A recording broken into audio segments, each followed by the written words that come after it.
लोकसभा चुनाव से पहले सरकार सीएए को लागू करने जा रही है। इस पर बातचीत करने के लिए सहारनपुर के वरिष्ठ अधिवक्ताओं का एक पैनल है। सभी मुस्लिम अधिवक्ता हैं, इनसे बातचीत करेंगे आखिर इनका सीएए को लेकर क्या कुछ इनकी राय है और क्या कुछ ये सोचते हैं। आप सीएए को लेकर जो सरकार जो है लागू करने जा रही है बात कीजिए, तो क्या कहेंगे आप, क्या प्रतिक्रिया?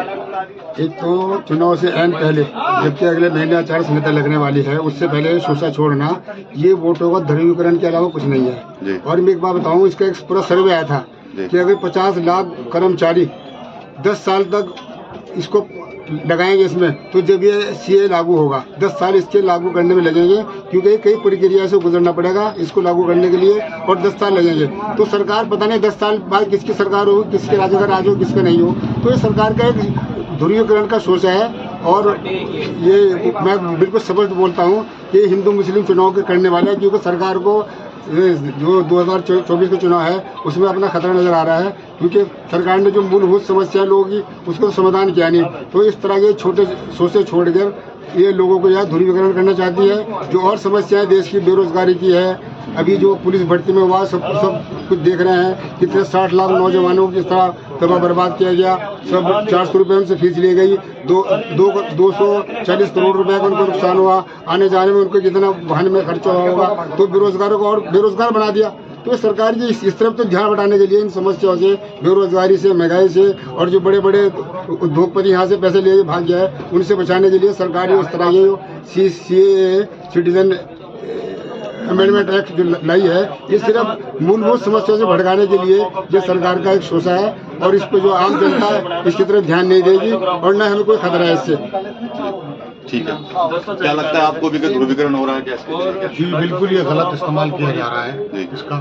असल में बात ये है कि सीए जो बेसिकली बनाया है 5 स्टेप्स में है। पहली बात तो आप इसमें सिटीजनशिप के प्रूफ मांग रहे हैं, जो सिटीजनशिप के प्रूफ किसी के पास भी नहीं है।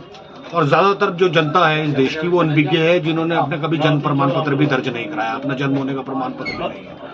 ऐसा नहीं है कि सब लोग इसमें परेशान हो जाएंगे, लेकिन इसका जो एक स्टेप है एनआरसी, जिसमें ये कहते हैं कि जब आखिर में आप हमको अपना डॉक्यूमेंट नहीं दे पाएंगे तो उसके बाद क्या होगा कि फॉरेन ट्रिब्यूनल में इसको फॉरवर्ड कर देंगे। फॉरेन ट्रिब्यूनल में उस आदमी को आप ये साबित करना होगा कि वो विदेशी नहीं है। तो जब बिना किसी प्रमाण के, अभी आरटीआई में हमारे माननीय प्रधानमंत्री मोदी जी से ये पूछा गया है कि क्या आपके पास अपनी नागरिकता को कोई प्रमाण है, तो आरटीआई में उनके लिए जवाब दिया गया कि उनके पास नागरिकता का कोई प्रमाण नहीं। तो ऐसी स्थिति में जहाँ पर लोग अनपढ़ हैं और जाहिल हैं, जिन लोगों ने अपने अभी तक आज तक काफी ऐसे लोग हैं जिन्होंने अपना जन्म प्रमाण पत्र अपने आप को दर्ज भी नहीं कराया, तो वो इस स्थिति में विदेशी हो जाएंगे। और सबसे ज्यादा मुश्किल इसमें आने वाली है मुसलमानों को, क्योंकि आखिरी स्टेप इसका ये बोलता है कि अगर आप अपना जन्म साबित नहीं कर पाते हैं तो इसका मतलब या तो आप बांग्लादेश से हैं या आप पाकिस्तान से हैं, तो उसके लिए रजिस्टर करा लीजिए। अब जो हिंदूज होंगे या नॉन मुस्लिम्स तो ये साबित भी करके ये मान लिया जाएगा कि चलिए या तो बांग्लादेशी हैं या पाकिस्तानी हैं। सिर्फ मुस्लिम तो जो ना बांग्लादेश से आया है, जो हिंदुस्तान में रह रहा है, अपनी चॉइस से हिंदुस्तान में रह रहा था, तो उसको परेशान हो जाएगा। और हाँ, ये बात ठीक है कि इस सभी प्रक्रिया में 10 साल लगेंगे कम से कम, तो हाल ही तो कोई रिजल्ट आने वाला उसमें है नहीं। एन चुनाव के टाइम ये शोषा छोड़ने का मतलब ये है कि राम मंदिर का मुद्दा अब खत्म, अब नया मुद्दा ध्रुवीकरण का हम कैसे करें। तो उस ध्रुवीकरण में ये हिंदू मुस्लिम करके इसको फिर दोबारा यही हालात पैदा कर देंगे देश में। ठीक, और वकील भी यहाँ पर हैं, आप क्या समझते हैं सर? देखिए, मेरा ये कहना है कि इस वक्त पर आकर ऐसी चीजें लाना ये उचित नहीं है। हिंदुस्तान का जो मुस्लिम है ईमानदारी के साथ, वफादारी के साथ इस देश में रह रहा है। यहाँ गंगा जमुना की तहजीब है। हिंदू और मुस्लिम आपस में इतने करीब रहते हैं, एक दूसरे के यहाँ आना जाना, गमी खुशी में रहना, एक दूसरे के त्योहारों में जाना। ईद पे हम बुलाते हैं, दिवाली पे हम उनके घर जाते हैं। तो ऐसी क्या वजह है कि मैं ये कहना चाहूँगा कि खास तौर से मुस्लिम के लिए क्यों टारगेट किया जाता है?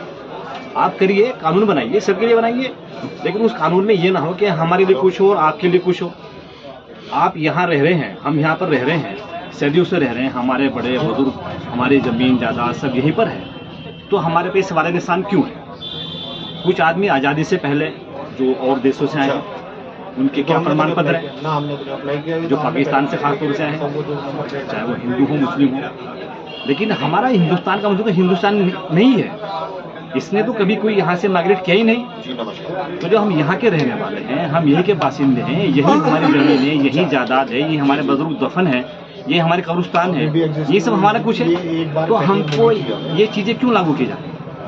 मेरा कहना ये है कि संवैधानिक हिसाब से ये उचित नहीं है। हिंदुस्तान में सबको रहने का अधिकार है। रही बात सरकार के कानून की, सरकार कानून बना सकती है, सरकार इसके लिए सर निकाल कौन रहा है यहाँ से? आप कहने के अंदर सब लोग रहे हैं, निकाल मैंने निकालने की बात नहीं की, मैंने कहा कि हम लोग यहीं रह रहे हैं, यहीं पैदा हुए हैं। आप मेरे मतलब का इंटरप्रेट ना करें, निकालने की बात तो नहीं कह रहे। ये बात तो माननीय गृह मंत्री जी ने भी कही है कि किसी मुस्लिम को कोई नुकसान नहीं होगा। हम उनके इस बात का स्वागत करते हैं, उनकी इज्जत करते हैं, उनका स्टेटमेंट पार्लियामेंट में है। मेरा कहना मुझसे ये कि जब हम और आप इकट्ठा रह रहे हैं तो फिर क्यों इसकी जरूरत आ रही है? आप उन लोगों को तलाश कीजिए जिनको आप चाहते हैं कि कोई बांग्लादेश से आया, कोई विदेश से आया। भाई जो हम हिंदुस्तानी हैं, हम ही रह रहे हैं, हिंदू भी रह रहे हैं, मुस्लिम भी रह रहे हैं, तो फिर इसकी जरूरत क्या है? ठीक है, आप क्या कहें? चलिए बाबर भाई, आप कुछ कहना चाह रहे थे? जी, सवाल निकालने का नहीं है। देखिए, सवाल ये है कि ऑलरेडी हमारे सामने एक एग्जाम्पल है। असम में एक डिटेंशन सेंटर बना हुआ है, एक कर्नाटक में बना हुआ है, और हमारे भारत के 10 विभिन्न राज्यों में ऑलरेडी डिटेंशन सेंटर्स बनाए जा रहे हैं। तो ये नहीं है कि हमें कोई निकाल रहा है, लेकिन हमें कहीं कोई भेज भी नहीं रहा है। हमें डिटेंशन सेंटर में ले जाके अंगूठा रखने वाली बातें करती है। तो बात यह है कि एक आदमी 100 साल से, 1000 साल से यहाँ रह रहा है, एक कौम या एक आदमी रह रहा है। ऐसा नहीं है कि ये सभी पर को जो है ये डाउटफुल डिक्लेयर कर देंगे, लेकिन 1000 में से एक आदमी को करेंगे, 1000 में से 2 आदमी को करेंगे। तो ऐसे पूरे देश की जनता में से मान लीजिए 1% लोगों को भी करते हैं, तो 1% लोगों को डिटेंशन सेंटर में डाल देंगे, जो हमेशा फिर एक ज्वलनशील मुद्दा एक हिंदुस्तान में बनकर रहेगा। तो क्या हम देश का विकास चाहते हैं, देश को इन्हीं बातों में लड़ाना चाहते हैं? सवाल ये है। ठीक है, और लोग भी हैं, आप क्या समझते हैं सर? देखिए साहब, ऐसा है, मैं अपनी बात करूँगा। ये जहाँ तक CAA NRC का सवाल है, मैं हिंदुस्तान में पैदा हुआ, मेरे बाप हिंदुस्तान में पैदा हुए, मेरे बाप के बाप तमाम नस्लें हिंदुस्तान में हम रहते आ रहे हैं, हिंदुस्तान में पैदा हुए, यहीं का खा रहे हैं, यहीं मेहनत कर रहे हैं, यहीं रह रहे हैं, हमारा वतन है, और हम अपने वतन पे मरने मिटने के लिए हर तरीके से तैयार हैं। अब ये आप एन चुनाव से पहले एक ये लिया है कि साहब CAA NRC लागू कर रहे हैं, कुछ नहीं है। हिंदुस्तान में 18-20 करोड़ 25 करोड़ मुसलमान, सिर्फ इनको परेशान करने का है कि सिर्फ परेशान करना है और कुछ नहीं।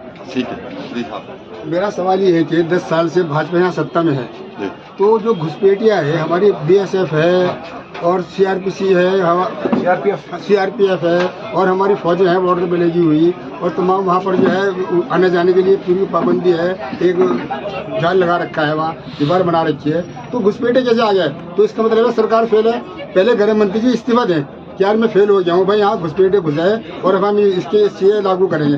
तो पहले तो वो सरकार अगर फेल है तो पहले तो उन्हें अपने गिरबान में झांकना चाहिए कि यार हम फेल हो गया तो यार हमें क्या करना है। ये तो पूरी दुनिया में बदनामी वाली बात है हमारे देश की, कि सरकार जो है बॉर्डर पे सिक्योरिटी नहीं कर पाई और घुसपैठिए घुस गए। यहाँ 10 साल से भाजपा की हुकूमत है, तो ये इसकी जिम्मेदार तो भाजपा है। तो पहले इस्तीफा दें, उसके बाद ये कानून लागू करें, अपना मोरल तौर से अपना इस्तीफा दें, रिजाइन करें कि भाई हम फेल हो गया है। तो ये सहारनपुर के ही वरिष्ठ अधिवक्ता हैं, मुस्लिम समुदाय से। साफ तौर पर CAA को लागू करने की बात सरकार के द्वारा की जा रही है, उसको पूरा चुनावी शगुफा ये लोग बता रहे हैं। हालांकि विरोध नहीं है इसका, लेकिन फिर भी साफ तौर पर यही कहना है कि चुनावी माहौल है, तो ऐसे में सरकार कहीं ना कहीं वोटों के दुर्वितरण करने के लिए ही इस तरह का कानून जो है वो लेकर आ रही है। TV9 UP के लिए सहारनपुर से विकास कबीर।